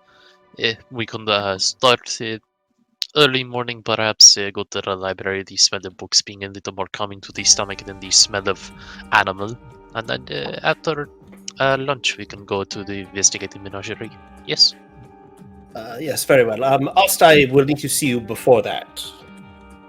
Yes, we will yes. both have to go and grab our things before we go. Ust will need to do this very quickly, actually. It's been some time before we've had our daily discussion, if you... Is it to do with the? And I'll just go for the old. Yes. He just like wags a knife around in the air. Yes. Good. Just right. Yes. Yeah, but I will say Cephis, or everybody can give me a perception check as that happens, but not you, Aust. You're too in character right now to notice anything. Nongle's a 10. 26. 23. Everybody with above a 20 see that as Aust starts kind of waving his knife around, like a few people like kind of freezes up and kind of then as they figure out nothing is happening, they like continue on their things. So how many people is that in total that we've noted then with that? 2 or 3. So 2 or 3 plus those 2 is like, we'll call it 5, plus the 11 outside is 16. That's like, that's getting close to like a whole military unit at this point. Oh, balls. If you're concerned, This- I would just well, I don't know if Cephis is very noticeable when he actually says things or like realizes things or whatnot, but if you'll let Nongle notice your tell, he'll definitely try to give you. He'll probably just say something whenever we go back up to the room to grab our things to leave. Okay. Yeah. Safis, you can tell like the back of like Safis's fur is like kind of standing up. He's very clearly like On on edge. edge because there is he doesn't like not knowing what's going on. All right. Nongle will nudge you again and write in the column of his the side of his page. I could detect the thoughts and the intentions of people in this room if you'd like. He kind of just mentally shrugs and then just like taps his foot once and gives a little nod as he's like looking over and just saying something nondescript to some other person at the table. All right. So, can I look around and see who's the most? What's I guess the range of your thing there? My read thoughts is 60 feet. There's no one within 60 feet. They're keeping their distance good and well. Okay. Can I? So I don't have read thoughts. The spell I have it as an ability. Can I use my meta magic for it? That's a really good question. Because it duplicates a spell, right? Isn't read thoughts a spell? Yeah, I think sure. I'll allow that. That's fine. Because if you had it prepared, I would allow you to do that. So sure. Yeah, I do. It's one of my knowledge cleric abilities. So I will use a distance spell, and then. But you, all right. But I'm just checking to be sure. Did Safis help you by spotting some of these people? Yeah, Cephas will have kind of probably just like dipped like much to Nurgle's disgust and dismay. He probably dipped like one of his little claws in his hand in like a vat of grease, and just kind of like sausage grease, and just kind of like wrote like which table to focus on. Sure, that's cool. All right. So it's like table 4 with 2 people with blue coat. Just written in sausage grease in a wizard's spellbook. No. That'll be burnt for this one later. Do we have to go past this table to go back upstairs? No. Okay, cool. All right, let's give them a. I'm just first of all, I'm giving them a perception. Target's 1, right? Yeah.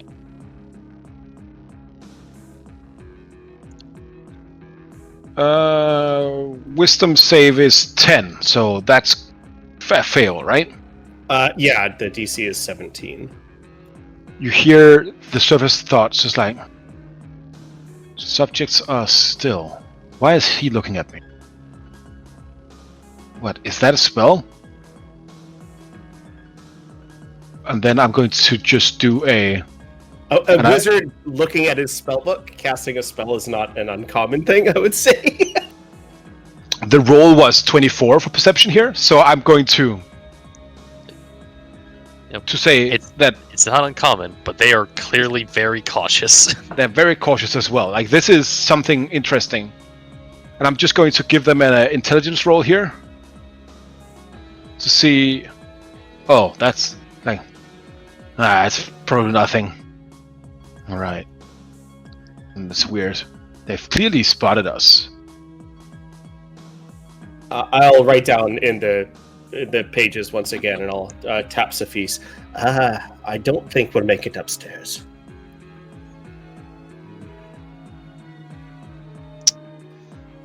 Subject is still not isolated, so we will need some better time to strike. Okay. Well, alright. We'll get that message through soon. I will use the second ability of read thoughts, and I will cast suggestion. Yep. Sorry, do they have to hear what I'm saying? That's the thing. I can't. Suggestion. You suggest a course of activity. It's verbal, so yeah. I will. Yeah, you can't suggest something to somebody if they can't hear you. Just yell it across the bar. Well, Get out of here! What if I use subtle spell, which doesn't require verbal? What if I use subtle spell, which doesn't require verbal components? Could I suggest to someone with that? I would say usually yes, but then I would want you to use the spell slot because this is a part of the same spell you already used the extended meta magic on, or the same kind of effect, right? Okay, so I'll keep that effect on that character, and then I would like to say the verbal components of suggestion are not the words you use to construct the actual physical suggestion. So you still have to say the suggestion to somebody as the spell resolves. I'm just going to go into the spell real quick and check if it says anything. Rules as written. There. I'll post it for you. Sure. Yeah. Like you suggest a course of activity limited to a sentence or two, and magically. Yeah, someone that can hear and understand you. Sure. Yeah, they within 20 feet. I don't know. That's fine. Hear you. Yeah, I would say regardless of subtle spell, you would need to speak to them, right? Just they wouldn't be able to react to you casting a spell, so they would just, but you would still need to say the words to kind of charm them, right? All right, so I'll go to Cephis, and I'll I'm gonna go to the back of my spell book where there's just plain pages, and I'll kind of write down that. God, I wish we had some secret language. That would be fantastic. Actually, hang on, we do, don't we? Hang on. Give me 10 minutes. I'll cast illusory script. And I will write something down that only the party can understand. If it's written down, I can understand it anyway. But yeah. Are the rest of you kind of just sitting around, looking around, or Theus, Bjorn, Aust? I think I'd probably have cottoned on by now that these two are communicating in some fashion about the people in here, but I probably don't entirely know what's going on still. So I'm just kind of biding my time, waiting. Should we, Saldin says, Yes. should we go grab our things? The activity here is clearly very active. So these things we should do so at the moment. Nurgle seems to be in the middle of something, but after that, I think it is time to either leave and see if they will follow, or what else. They're all keeping their distance. Hmm. It seems like they are only observing us. For now, yes. So, I suppose we just kind of wait around for a few moments for Nurgle to finish casting whatever spell he is casting. All right. So I'll hide the words on the page and make it look like bad gnomish poetry, because that's kind of Nongle's thing. And then I'll have it so everyone in the party can understand exactly what's being written. And I'll say that there are several people around us that are intentionally staying outside of the range of my spells. They don't obviously realize how much, and it goes on for like another paragraph about how awesome Nongle is with spells. And then we should probably be careful about going back upstairs. We may need to deal with things now. Prepare your weapons? Question mark. Fair enough. How many of us brought our weapons down here? I know Oz can just snap his fingers, so that's fine. But what about like Bjorn and Deus? I don't carry any weapons with me, but Fierce is currently looking down and is currently in the process of not... Like, he's just walking with you. He doesn't seem to be there currently. His eyes are just looking down. Bjørn is flashing the steak knife he uses to cut his breakfast. That's basically a dagger, right? And Cephas kind of flexes his claws a little bit. But Cephas thinks it's a good time to attempt to go upstairs. He agrees with your concern, Nurgle, but he thinks it is best. He thinks they will stay at the distance. They seem intent on observing for now. And so if we go back to our room and gather our supplies and then head out, I think it's a good idea. Yeah. Bjørn is standing up and There we go. Right on. Cool. and taking the lead towards the stairs and the room. Cephas will follow quickly behind, making sure Theus does follow and doesn't get lost in a daze because he notices this. Nongle jumps off of the chair and his hat falls off, and he's like, "When was that thing on my head?" And we'll Oh, that's right. The Guy Fieri hair was a hat, wasn't it? Yeah. No. The Guy Fieri hair was actually his hair, but during the engagement mimosas, there was a hat placed on his head. Oh, but fair, he didn't realize what was going on. So, I will say that I'm going to grab onto as I jump down, and as soon as Cephis comes by, I will whisper to Cephis, I won't be able to see. You need to guide me. Cephas will do exactly this. All right, and then I'll use my arcane eye, which lasts an hour, and I will have that so it's kind of scanning the room to see what's going on as we're heading up. In the room, that's exactly as you left it. You see your chicken in the process. Oh, the tavern room as you leave. Yeah. Mm-hmm. So all right. Yeah, we want to make sure that no one's like following us or what changes or whatever. Like that's what Nongle wants to do. But... Did you leave a tip for the serving woman? Oh shit, we didn't. Is tipping culture a thing in the city? Yes. Or do they pay their waiters respectably? I'll leave the table. Servers require tips. Okay, come on. I'll leave the table last, but not too far away from everybody else, and just leave like 2 gold on the table.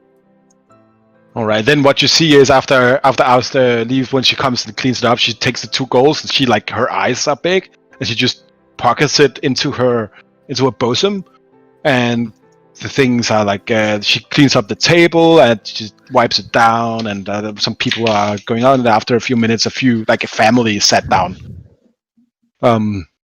And you can see the father says, "Oh, well, children, I know you haven't seen these kind of people in the morning before, but this is what is called a youth hostel. This is where young people from all over gather in the morning to have hangovers. And that is why we are having these breakfasts here." And you see these very over-enthusiastic parents and kind of teaching their young children about ketchup and sausages, and not after binge drinking, right? I don't know if you want to keep looking at them. Like, it's a small halfling family. Clearly no, tourists from Rethuria. Yeah. I'm looking at anyone that kind of stuck out inside the place, right? Like the people we were actually seeing.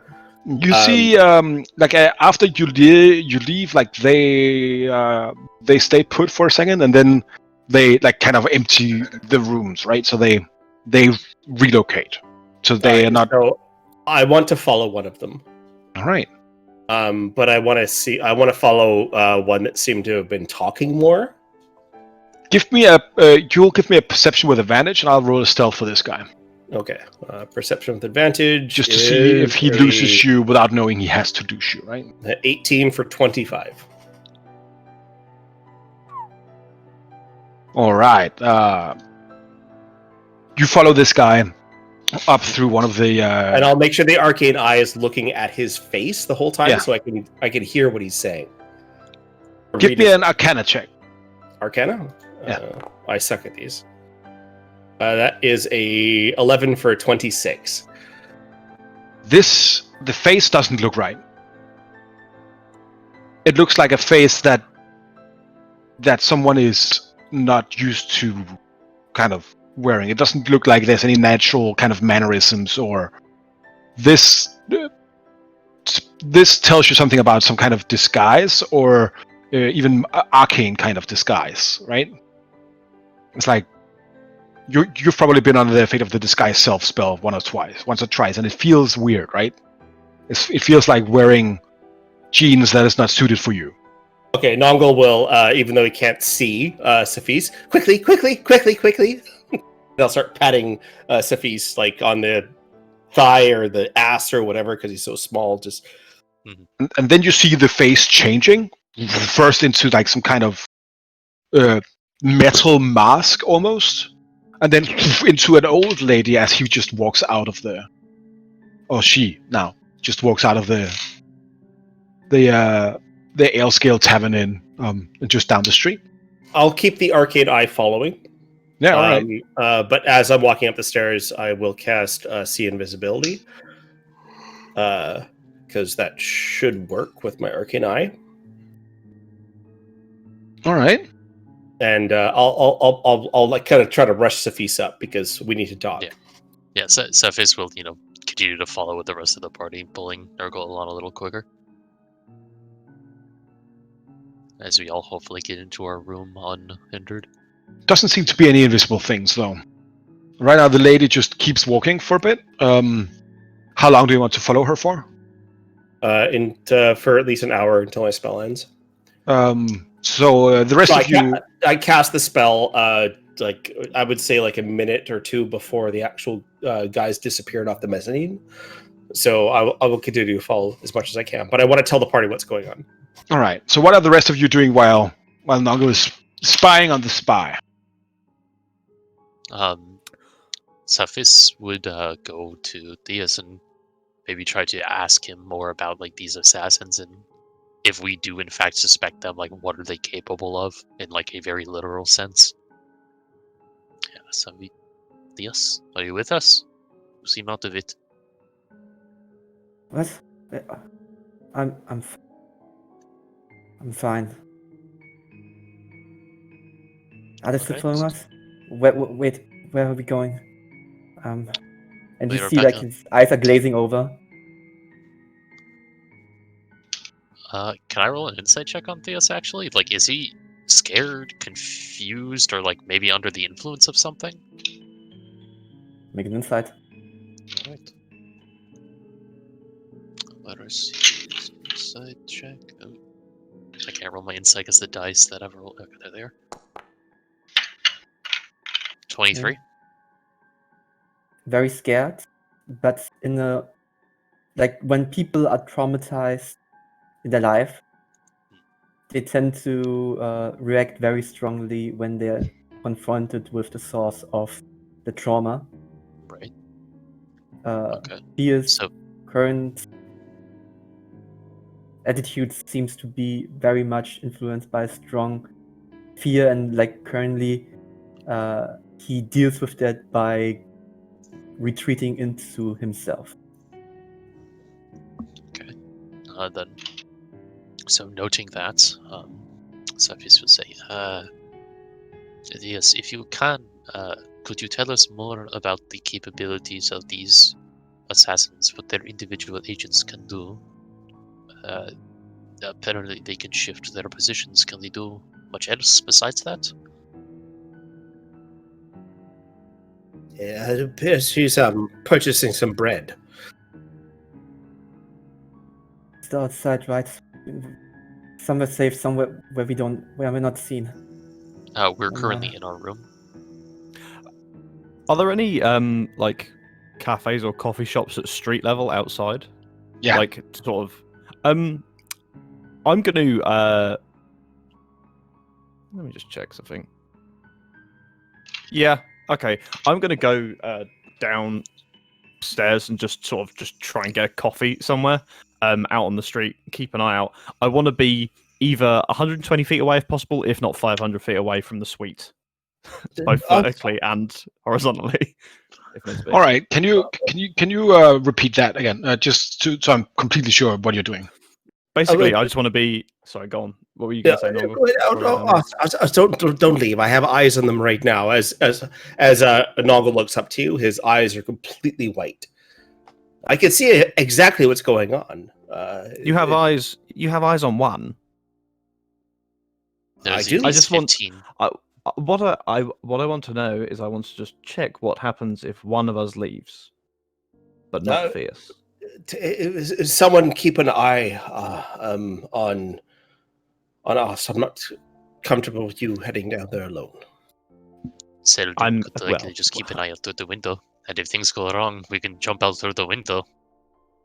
If things go wrong, I can just as easily get back up here very quickly. This is true. Good. Well, just be careful. Yes. She has purchased some bread, but she is looking back towards the tavern. So this creature that I followed turned into an old lady, a woman, and she's. So they can change She their forms. heads to the canal. She's feeding the birds right now in the canal. I see. Well, yeah. So basically, I want to go downstairs. These creatures are capable of changing their faces. Just be careful. I will. Yeah. Street level in sort of in close proximity to Johnny Alescale's place in general, but sort of so like what? So within like 120 feet, or like within 500 feet of the building itself. All right. Preferably. Yeah.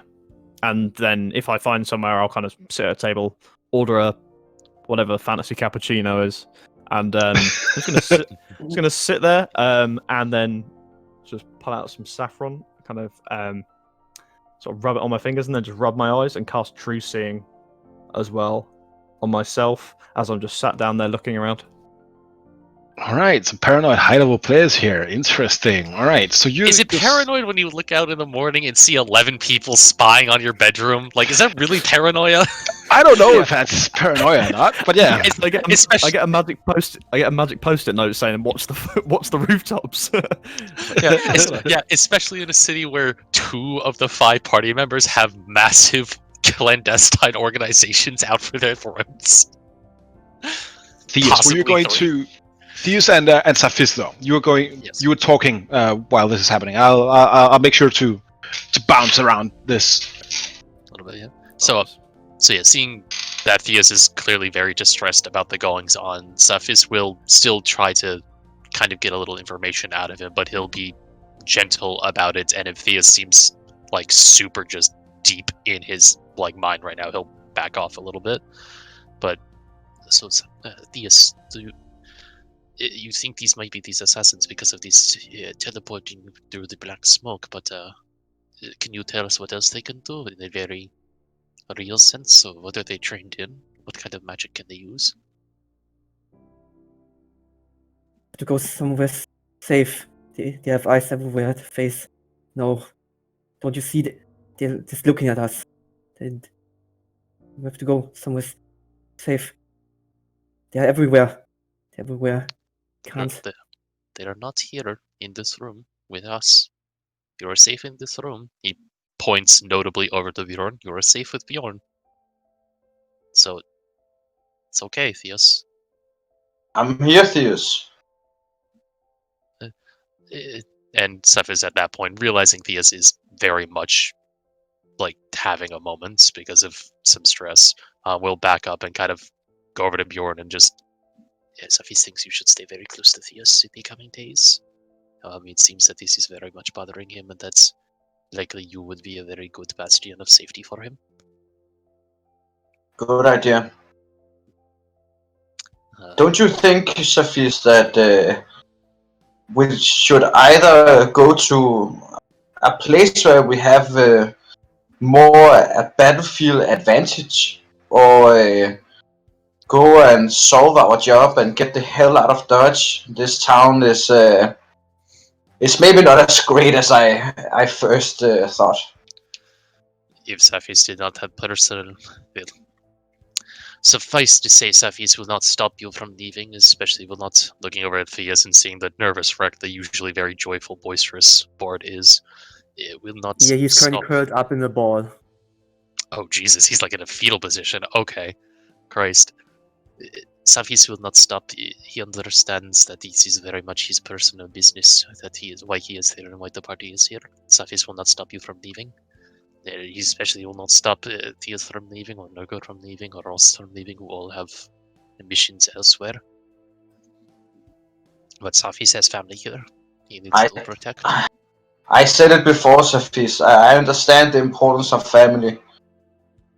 So you should not worry about this. And remember, my mission is very simple.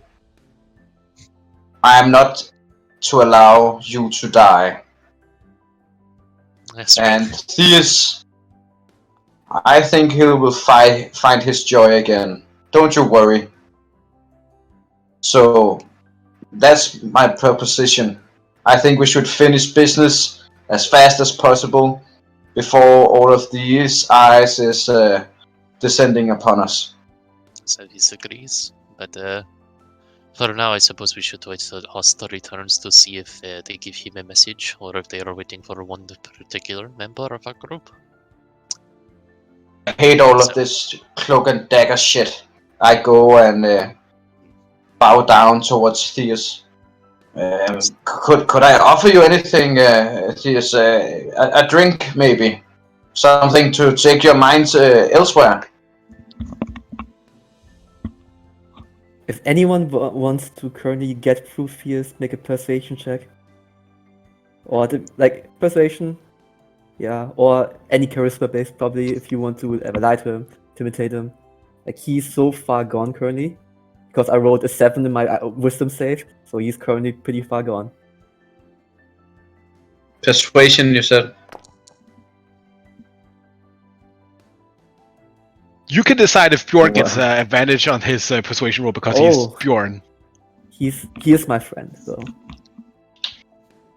Okay, good. Because Bjorn is my friend, and the first, aside from the orphanage and the people there, like the first outside person where I opened myself up to, I would say he has advantage. So as Bjorn approaches me, and I don't know what's Bjorn currently doing, like the hand on my shoulders, or what's as Fierce is currently curled into his fetal position. Bjorn is kneeling on the side of Theus and is trying to offer any kind of solace. Would you like a drink, Theus, or maybe just I could take the lead and you could just go with me, and this is not very productive and not very you. Is there anything I could do?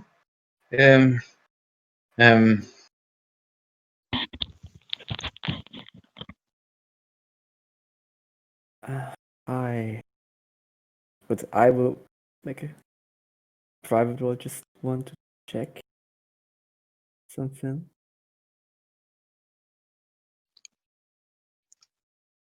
Okay, I was all right because I will give myself the advantage because I would have fallen at 20. So,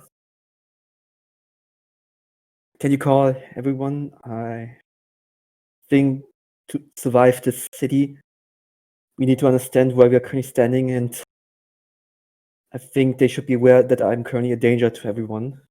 So at least they should be aware of what they're getting into here. We want to save Safi's family, so we should be aware what our enemies are and what they want. If you could call everyone. Of course, Need to that's talk. what you always say. Intelligent is power, or something like that. Books is power. You have a saying. I know. Yeah. It's okay, Bjorn. I appreciate thought. And we cut to Aust, who is at the Boardwalk Cafe. You have walked a few, like a couple, like two blocks, maybe down to the other side of the island, around this area here, where you're sitting at a cafe out on the square, still in the open. You don't see anything untoward happening. Like the few people that you have been pointed out are still there, but nothing happens as you go out. Okay. But as you sit down, you hear a small thump. Okay. I'll take a sip of whatever I'm drinking and sort of just surreptitiously pull out the little piece of paper. They watch from the shadows. Do not isolate yourself. It just says that. Nothing else. Okay. I'll flip it over, and on the off chance I've got like a pencil with me or something like that, just go, just kind of just write on it. Just am I the target? And then just roll it back up and put it back in the little scroll case. Give me a d20 roll. Just straight up luck roll. Okay.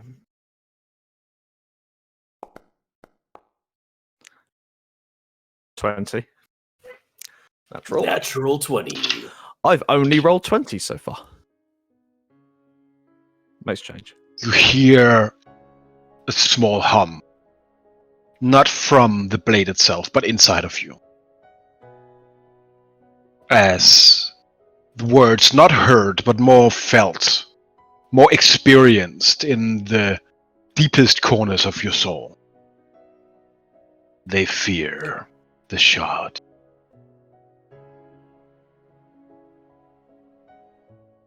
I see. And at that moment, the hum kind of, again, it's almost like the hum is almost always there for you. So you start to tune it out. But now it's like it goes on in intensity and it grows. And you can just hear. And then you see just your eyes shoot. You see a guy at the rooftop up to the right, looking down at you. You see to the left, in a windowsill, someone just looking out and stealing a look down at. Over the other side of the plaza, you see a guy drinking coffee while looking not at his newspaper, but looking straight towards where you're sitting. He's got 2 holes cut in it, and he's almost 2 holes. Like you get the feeling that you are very exposed in this situation. Good. Okay. I'll take my time. I'll finish my my drink.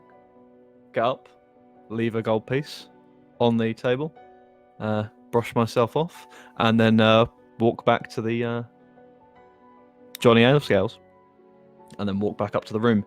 Right. Unless I am otherwise impeded. When Oust left Nongo, what you saw was the lady kind of stop following Oust with her eyes, still feeding birds with the bread she bought, and then stopping and first looking towards him, and then purposefully began to look again at the Ale Scale Tavern Inn. And then when just before Oust returns, he is followed with her eyes.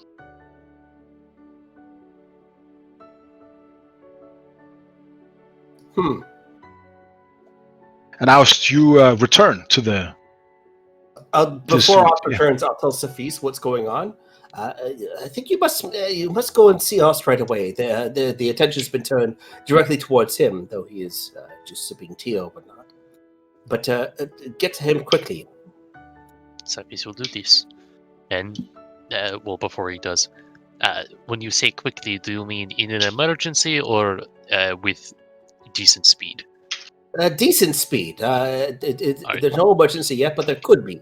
Yeah. So he will just take out and just walk and briskly walk towards Oust.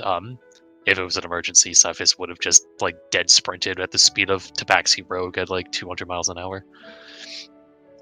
So yes, he will get there. However quickly a brisk walk will get him there. Hello, Safis. Hello. And we'll sit down with across the table. Well, what's been going on upstairs? Thea seems to be in the midst of a nervous breakdown, and I understand now why he was so strongly against heading south originally. And aside from that, Nurgle sent me here. It seems that the eyes that we have been witnessing are turned to you, specifically now. Didn't they just? Yes. They seem to have a keen awareness of my certain constant companion nowadays, shall we say. This is interesting. Do they intend to take it from you? Do they intend to worship it? They can certainly try. They don't appear to have made any moves so far, but they're definitely keenly aware of my presence. I don't know whether Fierce should be as worried as maybe I should be. Not that I am, particularly. I can't help thinking that we've survived worse. That's weird. It would occur to me that there is one way of finding out who they truly are here for. And that's that we all head out. Some of us go one way, some of us go the other. Not too far away from each other, and then we see who follows. But yes, Safis would agree with this right up until Theus. He seems to legitimately be in the thralls of a nervous breakdown. It seems he is quite bothered by the presence of these individuals. And Safis would not like to put him in any real current active danger. And now that Biron would also have to stay by him. But perhaps then some stay by. Keep an eye on him. Yes. Some come out. As you said, we have a date with the library. Some of us anyway. Safis thinks your plan of just briefly separating you, myself and Nurgle is the best plan. Agreed. It is, yes. If they do not go after one of the three of us, then it is very understandable that they are likely waiting for Theos. I think at this point is where you come to, Theus.